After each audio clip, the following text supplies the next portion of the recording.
My name is Susie Norton. I'm a ESE department chair here at Pace High School. This is my 12th year teaching, and wanted to talk to you just a little bit about our school-based enterprise. You'll see the board behind me. We've got some pictures of some of our students working in our school-based business, but we have 3 businesses here. One of our businesses is the oldest business, which is our coffee shop, and it's the Patriot Espresso Cafe. And just recently we've gone mobile with our mobile coffee kiosk.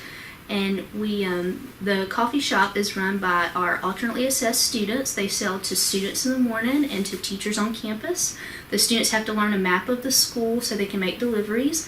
They have students that come in the morning that order, and that is a very lucrative business that we've had for several years now. And then just recently we started a twisted pen business, and this is a presentation that we've done at a couple different schools. And our students are normally the ones behind the camera, so they go out and speak about our different businesses. They've been to a couple conferences, some transition conferences, but they sell the twisted pens. They make them in class, and we use our varying exceptionality students as managers for our businesses. And I've got some information that I could pass on about how we use the roles and how they interview for the jobs to give them some kind of experience in class of simulating what a real job would look like. And then also we have like I said, our mobile coffee kiosk, and we use that. It's a coffee shop that's sort of on wheels, and we've used that at our field day. We've used that at Cafe Rita Lattes in the media center. We're going to do a pie day this year, which will be on March 14th, and we're going to set the station in the math building. And we're going to have the students do like either tie or a tie-dye shirt for Tie Pie Day. And so just different initiatives to kind of get the school involved throughout the history. The ESC students a lot of times kind of float in the background, but here at our school they're a very integral part of the student body, and most of our students are very well known and popular, and they just get a lot of opportunities to do things that make our school really proud. And we have a couple different videos that we can show too about the business. Our Cafe Rita Latte is something that's hosted in the media center. We have a teacher once a month that picks a book that they just particularly enjoy. They invite the students to read the book along with them, and then they'll host a book talk in the media center just to kind of have a roundtable discussion about the book. And our students set up their mobile coffee kiosk in the media center, and a lot of times the media specialists will just give us a flat fee to purchase the coffee, and just unlimited drinks for the teachers and students. And then we also have a book talk, which is once a quarter. The media specialist will host a book that the students will vote on, and they meet once a quarter to talk about the book. And so there's one for teachers that students are invited to, and then there's one specifically a book talk, and those are 2 functions that we use the cart for and have our students sell at. I want to talk to you just a little bit about some of the obstacles we faced with school-based enterprise. This is the really nice part of it, but there are some behind-the-scenes things that are tricky sometimes. So with our school-based enterprise, we have a varying population of ESE students. So we have some students that are inclusion classes. We have some students we have profound students. We have some students that we refer to as CBSA students, which are enrolled in like a communication, behavioral, social emotional class, so that more of our students like on the lower end of the spectrum. And then we have some students that are labeled IND. So we have a wide array of students that we have to serve, and trying to put all those things together can be a challenge. So one of the things that we've done here at Pace is we've tried to create businesses. When we look at what business we want to choose, we think about something that all of the students can do. So that was one of the main things that was an appeal to us for the twisted pens. We have students that sometimes and I've got a package here of the pens, that we sometimes just have students that put stickers on the pens, or we have students that can put them in an insert, and then we have other students that can make the pens, and then some of our higher students, they actually do the marketing end of it. So one thing that's, like I said, a challenge is thinking of the big picture, because I think a lot of times as teachers we think about our small classroom instead of the larger realm of how those students are all having their needs met. And also, even bigger than that would be the overarching theme of how does this fit into our entire school.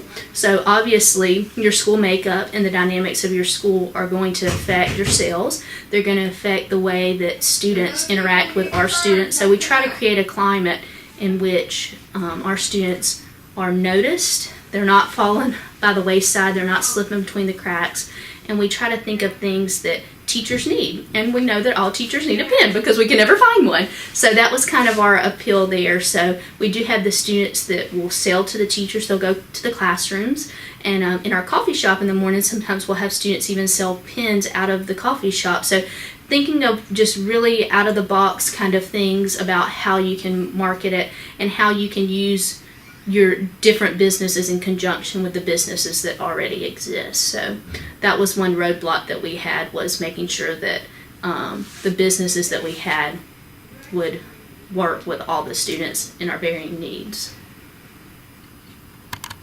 Okay, I want to talk to you just a little bit about the obstacles that we face with school-based enterprise. A lot of times you see the fun side of school-based enterprise and all the benefits, but the pitfalls are certainly a challenge. So one of the things that we faced as a challenge here at Pace High School was we were initially looking at what we could do to include all the students. So it was very hard. We had a $500 budget with the train grant, and we spent a lot of time researching something.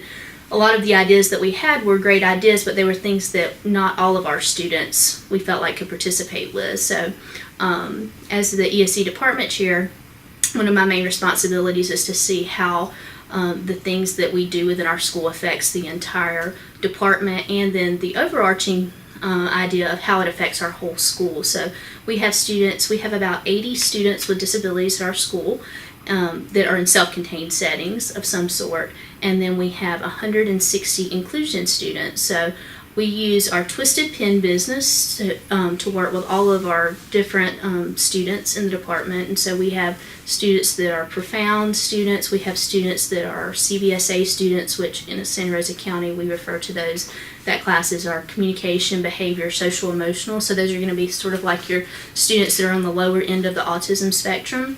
Then we have our class for students with intellectual disabilities, and then we have also some varying exceptionality students. So we made sure that we picked a business that we felt like could meet all of those needs. And we have these are inserts that we use for our pen. So we have some of our students that may just put a label down on the bottom of the pen, or they may put the insert into the plastic sleeve, so depending on what type of motor skills they have. And then we have other students that actually make the pens, and then we have students that go around and do the marketing part of it. We have different roles for each of the students, use more like our varying exceptionalities, our students with learning disabilities, kind of as mentors for our lower ability students, and they're sort of mentors, but also gives them some real life job skills from a kind of a practical standpoint within the school of how they can use those skills. And we have a bookkeeper, we have a spokesman, we have a marketing director, we have a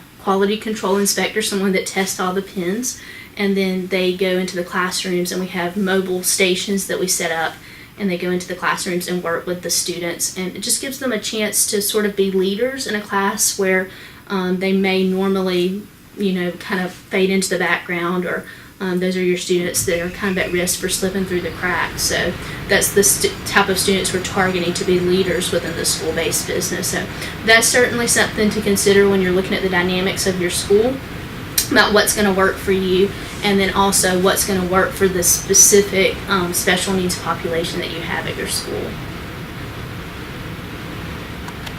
Alright, I'm going to talk to you just a little bit about how the students make the pens. There's 8 steps that are involved in the pen process, and we normally have like a flow chart of the students so they can see the breakdown of the task analysis of the steps to make a pen. So I'm going to attempt to make one so you can kind of see on video, but we're going to measure. Each of the pens are measured to a certain length, and it tells the length on the mold, and you put the mold in beforehand, but you put it in the oven, and most takes 2 minutes for the pen to heat up in the tube, and then when it comes out, we'll put it on the mold, and then we put the ink in last and put the cap on, and then at the last process, and we normally set it up sort of like an assembly station so that the students are lined up, and then one person's making the pen, one person's putting it in the mold as soon as it comes out, and then they'll put the ink in and then put it into the sleeve. So that's kind of how the process works. And then a lot of times we'll have a separate station that just has the students that are responsible for the packaging end of it. And then we also have students that are kind of like the real artistic types that can get on the computer and do the graphic stuff. And we do customized orders. This is one we did for our band boosters that ordered a big order from us. But we have people that contact us about doing specific things that may be for their business card or a logo. And so they kind of use us twofold to help advertise for our students, but also to advertise for their business. So I'm going to attempt to make this. And it's kind of warm when it comes out. We encourage the students to wear gloves. And then it just comes into a mold. And then you leave it into the mold for about a minute once it comes out of the oven. And it has a hole on the side that you can use to put the ink in when you're done, and put a cap on, and then put it into the sleeve. So I'm going to leave that in for just a few seconds. The students are actually a lot better at this than I am, so we usually use our students as mentors to show people. We've had several groups come in that we've trained on how to use their startup kit, and this is just a pen that we use that has our school logo on it. So the Twisted Pen company that we order these from, they can they use the pens as some of their advertisement for the company too. So, and then it has just a little sticker on the back that we'll seal it with. So that's kind of a product of a finished pen. And then, like I said, we can customize orders. The orders come in bulk orders. I have a lot of people that ask me, how many do you have to order at a time? And the startup kit comes with a variety of pens. There's 100 of each color of the pens when you get the startup kit, and there's 4 molds, but then you can order special molds as well. So, and then we also designed an autism pen that was just something that we created the colors and the design on. And for any kind of what we consider a custom mold or a customized pen, they have a minimum order of 300 on those. So you kind of have to think about on the front end if you're going to be able to cover that in sales. So that's one thing we try to make sure we do, is we have some pre-sales to make sure people, and maybe like a deposit to make sure that they're going to be able to fulfill the order that we've made them. So. Young entrepreneurs from Mrs. Norton and Mrs. Dasher's class formed what is called the Twisted Pen business. Within their corporation, the members create the style, look, and create the pins. The pins have a theme that coincides with the month or holiday. The members then open up business and sell to the students and faculty within the school. These young businessmen and women have had great success and continue on with their Twisted Pen company. Well, what I like about the pen company is that we can do a lot of stuff and have a lot of fun in here, and have the opportunity to do something that's cool, and then at the end of the year we can have fun. I like that it's because everybody works together, and everybody gets along just fine, and we make a lot of pens for lots of people. We make the pens for kids that have autism, and for special holidays for people that are interested in. And I'm the designer, and I design the pens and make them. We just get to interact with each, like help each other out with the pens, make them. It's pretty fun. Like. What I like about the pen company, I like to just help out and, you know, I'm a spokesman, so I get to interact with people and go out and sell some pens to make money.